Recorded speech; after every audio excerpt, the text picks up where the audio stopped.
La version 10 du logiciel biblique Logos est sortie le 10 octobre 2022. Dans cette vidéo, on découvre en images les nouvelles fonctionnalités, les améliorations apportées et tout ce qui est neuf avec Logos 10.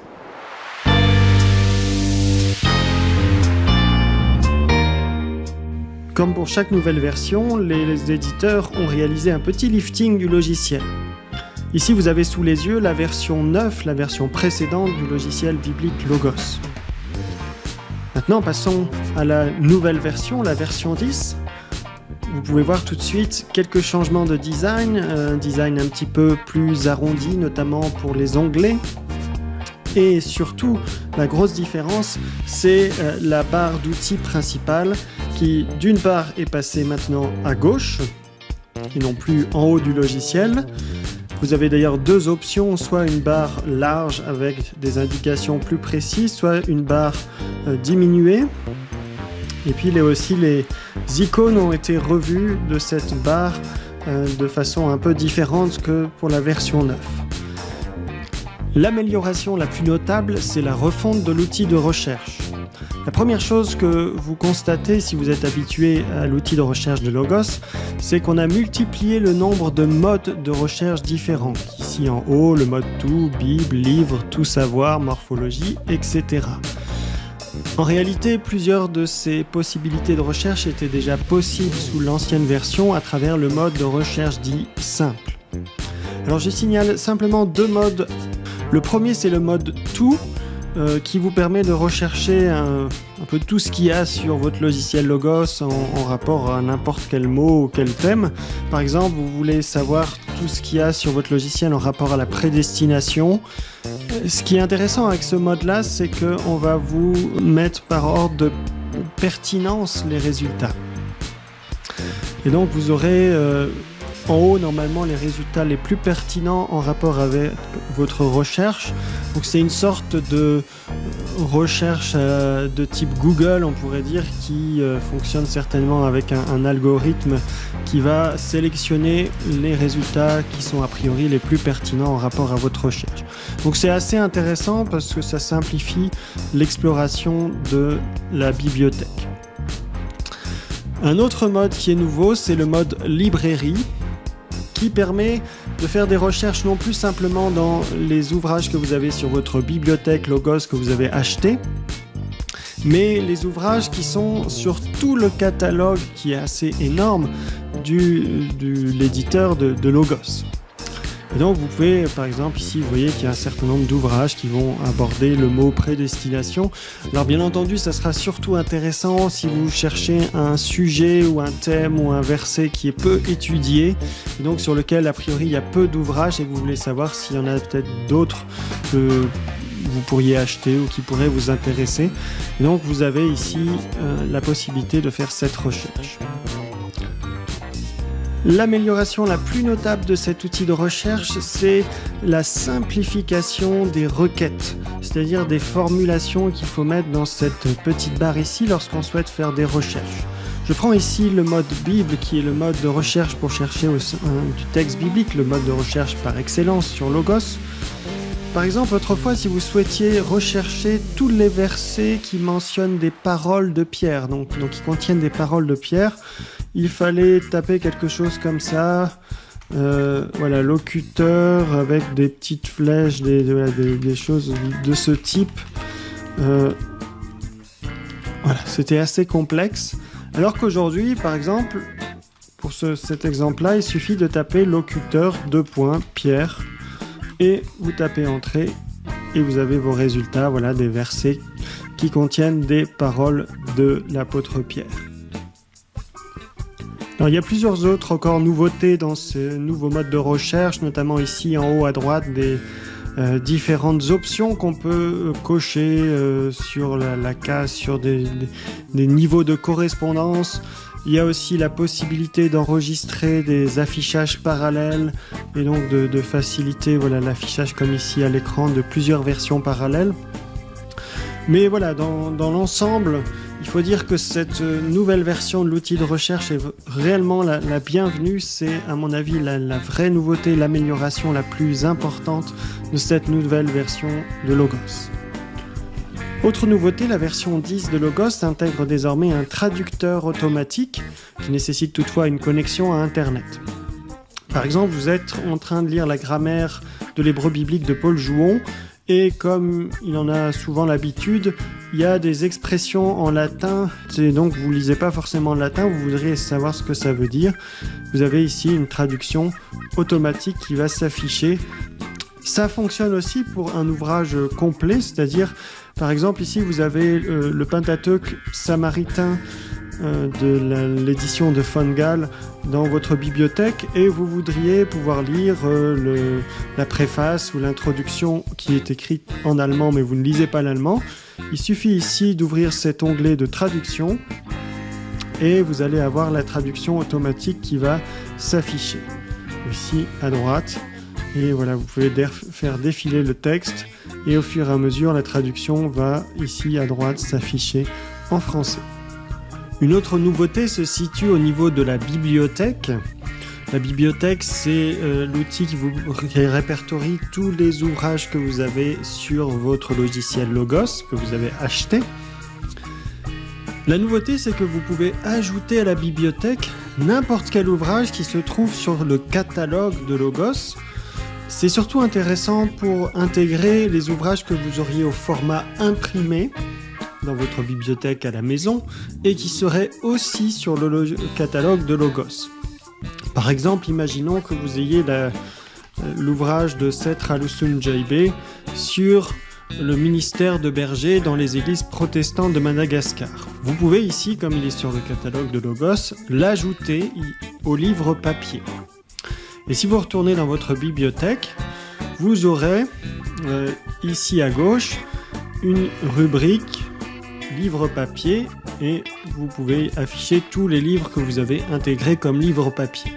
Alors quelle est l'utilité ? Parce que vous ne pouvez pas consulter ce livre, vous ne pouvez pas le lire sur Logos tant que vous ne l'aurez pas acheté, juste vous pouvez avoir un petit aperçu. L'utilité, c'est que vous pouvez intégrer ce livre dans vos recherches.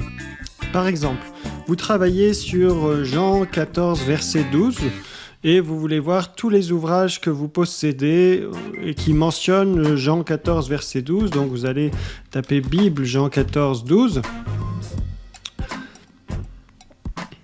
Ouais, de cette manière.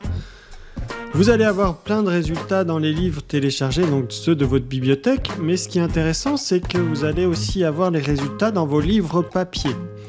Et par exemple ici, voilà, pour notre ouvrage Le ministère de berger dans les églises protestantes de Madagascar, on a 2 passages où l'auteur mentionne Jean 14, verset 12. Et donc, alors bien entendu, vous ne pouvez pas consulter ce passage, mais vous pouvez savoir que c'est pages 366 et 367. Et donc, il suffit ensuite d'aller voir dans votre bibliothèque ces livres-là. Donc, c'est une manière d'indexer des livres que vous avez dans votre bibliothèque au format imprimé. Logos 10 intègre des nouveaux répertoires et listes ou documents interactifs en rapport à l'histoire de l'Église. Vous avez par exemple ici ce document liste de l'histoire de l'Église avec des listes par exemple de toutes les bulles pontificales, des listes des croisades, des listes des encycliques pontificales par sujet. Voilà, il y a plein de listes comme ceci. Alors ça, bien sûr entendu, c'est pas lié qu'aux catholiques, il y a aussi les femmes réformatrices, les hérésies à l'époque de l'Église primitive, et etc. Vous avez beaucoup de listes de ce type qui sont répertoriées. Vous avez aussi une liste des conciles œcuméniques, donc si vous voulez vous souvenir, par exemple, le Candate, le concile de Chalcédoine, par qui est-ce qu'il est reconnu valide, les sujets abordés, les hérésies, les patriarches en fonction, les concepts connexes, etc. Et tout ça, bien entendu, est interactif. Enfin, une autre liste, la liste des répertoires des symboles, confession de foi et catéchisme. Vous avez, c'est une liste très détaillée par siècle. Et par exemple, si vous prenez avant 1000, la première confession de foi en dehors du Nouveau Testament qui est répertoriée, c'est dans un passage de Ignace dans la lettre aux Tralliens. Donc par exemple ici, je peux ouvrir le texte directement si je veux le consulter. Le document le plus intéressant, c'est celui-ci, thème de l'histoire de l'Église. C'est presque une sorte de livre qui résume toute l'histoire de l'Église, des débuts jusqu'à nos jours. Par exemple, si vous voulez une petite révision sur les controverses trinitaires, vous avez ce paragraphe avec un résumé, une illustration, les principaux développements, les personnes clés, avec à chaque fois quelques informations. Vous avez ensuite les événements clés, les lieux importants, les concepts clés, les documents importants, etc. et des lectures recommandées également. Et tout cela, si vous avez ces documents par exemple sur votre bibliothèque, vous pourrez ensuite les consulter. Et si vous voulez en savoir plus, par exemple sur Origène, vous cliquez sur Origène, le tout savoir s'ouvre et vous pouvez voir si vous avez des documents qui évoquent Origène dans votre bibliothèque, s'il y a d'autres éléments que vous pouvez explorer à partir de là. Une dernière nouveauté qui intéressera surtout les amateurs de langue biblique, c'est cette base de données qui est à la fois aussi un document intitulé « Jeux de mots dans la Bible » qui a été réalisé par James Parks. Donc c'est une liste, en fait, un répertoire de plusieurs centaines, voire plusieurs milliers de jeux de mots répertoriés dans la Bible. Et vous voyez, c'est classé ici à gauche par livre. Donc pour Genèse, vous avez déjà toute cette liste de versets avec un jeu de mots qui est répertorié, et ça va de Genèse jusqu'à l'Apocalypse. Donc c'est très complet. Et on va prendre un exemple, donc Genèse 1, verset 2. Vous avez le premier jeu de mots qui est répertorié, donc c'est ce verset qui dit qu'au commencement la terre était informe et vide, ou déserte et vide. C'est tohu va bohu en hébreu. Et on nous explique que c'est ici une forme de un en deux ou de n diadis, donc des mots à consonance similaire, informe et vide, tohu va bohu, se joignent pour créer une seule idée ou un seul concept. Et non seulement vous avez un petit commentaire sur ce jeu de mots, mais vous avez ensuite des renvois vers des commentaires ou d'autres écrits qui ont été faits en rapport à ce jeu de mots spécifique. Et si vous avez le document sur votre bibliothèque, comme par exemple ce commentaire ici que j'ai, vous pouvez l'ouvrir directement. Donc c'est déjà un document très intéressant, mais en plus, toutes ces présentations ont été codées derrière le texte biblique, ce qui fait que vous pouvez maintenant rechercher un type de jeu de mots dans la Bible. Par exemple, si vous souhaitez rechercher tous les n diadis, vous pouvez taper jeu de mots type n diadis et vous allez avoir tous les n diadis de la Bible qui vont s'afficher, à commencer par Genèse 1 verset 2, la terre était déserte et vide.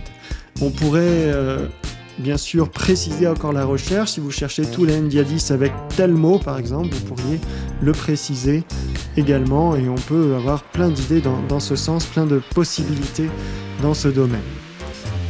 Nous arrivons au terme de cette présentation des principales nouveautés de Logos 10. Il y aurait encore d'autres petites améliorations ou petites nouveautés à présenter, mais pour cela je vous renvoie vers l'article dont le lien est dans la description de la vidéo, un article qui présente et évalue plus en détail les nouveautés de Logos 10. Pour d'autres vidéos et d'autres présentations de logiciels bibliques dont Logos, je vous invite à consulter la page du site Bible & Co à la rubrique Bible & Tech.